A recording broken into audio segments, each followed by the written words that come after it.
You know the feeling of when you're at a concert or maybe at a play and you're sitting in your seat waiting for something to happen, and then all of a sudden the house lights get darkened and you know it's about to begin? That feeling?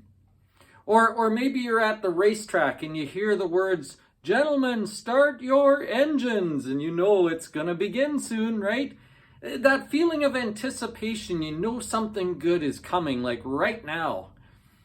That must have been the feeling that God's people had when Jesus started his ministry. He was born and then he lived 33 years or so, kind of in obscurity, but then he stepped out on the world stage and gave his first sermon. And those first few words were highly anticipated. They sounded like they were going to be really good, but then when he gave them, they were confusing. I'm certain the first people who heard Jesus' first words were just lost. And we would be too, except for two things. Number one, we've heard them lots, and so they don't have the same impact on us as they would have if we just heard them.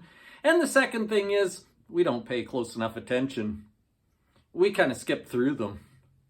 So this week we are going to pay attention. This week we are going to listen really carefully. And this week I'm going to show you how Jesus' first words changed everything.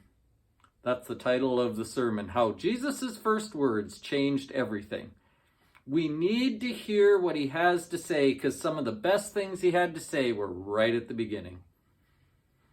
As well, if you can be here for Bible study, we are continuing our study through 1 John. We're in chapter 2, verse 18 right now. And it's kind of a timely subject because John wants to talk to them a little bit about the Antichrist.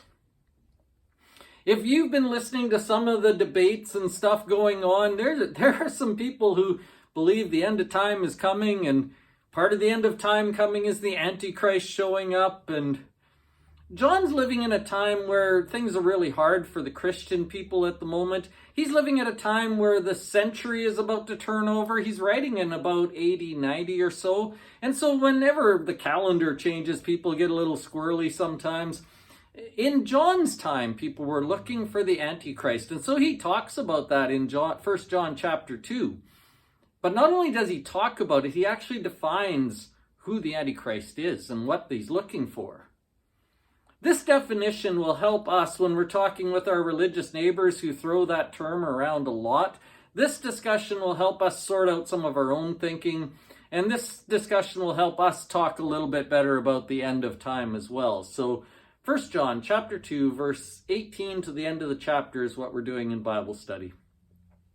It's a beautiful sunny day today. It's going to be really warm this weekend. There are some things going on in town, like the street fair on 4th Street. I hope you get out and enjoy all that stuff, but I hope you rest up and come to Bible study and worship, ready to hear the Word of God, because we've got some really good things to share this week. See you then.